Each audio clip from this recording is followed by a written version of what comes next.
हर हर महादेव। दोस्तों, भोलेनाथ भंडारी जैसे कोई नहीं हो सकता।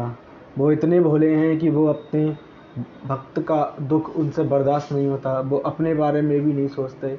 वो सब कुछ दे देते हैं उन्हें भक्त जैसा उनसे वरदान मांगे, जो इच्छा मांगे, जो भी कुछ मांगे वो सब कुछ उनको दे देते हैं।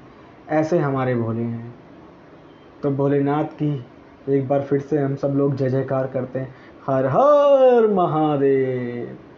दोस्तों, भोलेनाथ जी जिसने सच्ची भक्ति कर ली, समझो उसे मुक्ति प्राप्त हो गई। उसे भोलेनाथ जी के चरणों में जगह मिल गई। फिर उसे जन्म मृत्यु के बंधन से ही मुक्ति मिल जाती है और फिर वो एक अलग ही लोक में, एक अलग ही रूप में उसका निवारण होता है।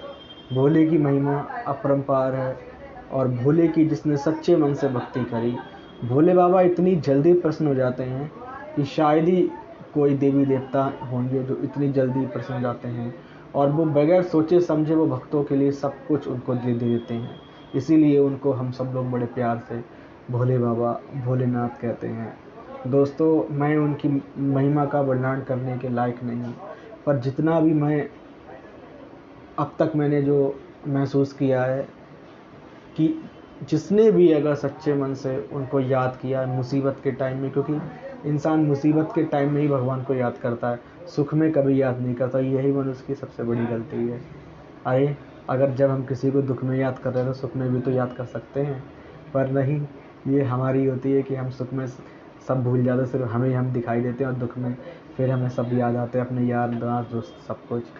तो दोस्तों, भोले बाबा की पूजा करिए सावन में, उनके यहाँ सावन में व्रत रखिए सोमवार को, और हो सके तो कांवर लेके जाइए, नहीं तो अपने निकट अपने घर में डेली, चाहे सावन हो या सावन नहीं भी हो, डेली शिवलिंग पे एक लोटा जल चढ़ाइए, क्योंकि उनकी आशीर्वाद और उनकी महिमा हर एक मनुष्य को चाहिए है।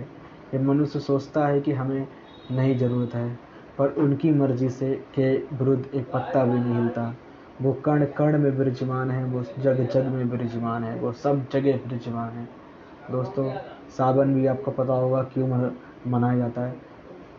देवताओं में और राक्षसों में हुआ था कि जो भी चीज़ होगी बराबर बराबर बांटेंगे। जब विष निकला तो क्या हुआ कि सब हट गए पीछे, तो विष केवल महादेव ने ही पिया। तो यही चीज़ होती है ना कि सबको अपना अमृत दिख गया, पर विष आया तो विष महादेव के हिस्से में आया और उन्होंने उस विष को ग्रहण करके हमारी इस धरती को बचाया। तो दोस्तों, उनकी महिमा का क्या वर्णन करें, पर उनकी महिमा का वर्णन करने का कोई शब्द नहीं है। आप एक बार उनकी आंखें बंद करके शिवलिंग के सामने बैठ के पूजा आराधना करिए। आपको जो सुकून, जो आनंद की प्राप्ति होगी वो शायद पूरी दुनिया घूम लेंगे, कहीं आपको किसी भी जगह नहीं होगी। जो सुकून एक अलग ही टाइप की, वैज्ञानिकों ने भी कहा कि शिवलिंग से एक अलग टाइप की एनर्जी, एक अलग टाइप की ऊर्जा का उत्सर्जन होता है, एक अलग टाइप की आकर्षित ऊर्जा निकलती है, जिसे कहते हैं चुंबकीय, जो अपने आप को खींचती है। तो यही हम आपसे कहना चाहेंगे कि अगर आप लोग करते हैं तो बहुत अच्छी बात है। केवल सावन में ही नहीं, डेली या प्रतिदिन जब भी सुबह उठते हैं, बिजनेस को जाते हैं, जॉब को जाते हैं, कहीं भी जाते हैं, आप डेली सुबह होके एक लोटा जल तो चढ़ा ही सकते हैं। क्योंकि शंकर जी को अगर आपने इतना कर दिया, वो सिर्फ इतने ही कार्य में इतने ज़्यादा खुश हो जाते हैं कि आगे फिर किसी चीज़ की आवश्यकता पड़ती ही नहीं है।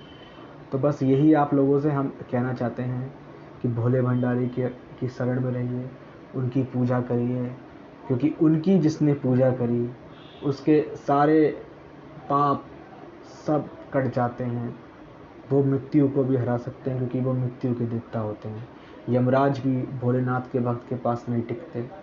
भोलेनाथ का जिसके ऊपर आशीर्वाद होता है उसकी कभी अकाल मृत्यु नहीं होती। दोस्तों, ये बात आप ध्यान रखिएगा कि हमें सदैव महादेव का पूजा करनी है, उनके शिवलिंग पे जल चढ़ाना है और सच्चे मन से भक्ति करनी है, क्योंकि वो ही एक इकलौते हैं जो भक्त की दुख देख के अपने आप ही खिंचे चले आते हैं। और ऐसे सारे देवी देवता लोग अच्छे होते हैं, पर भोलेनाथ की एक अलग ही महिमा है। इसलिए हर हर महादेव।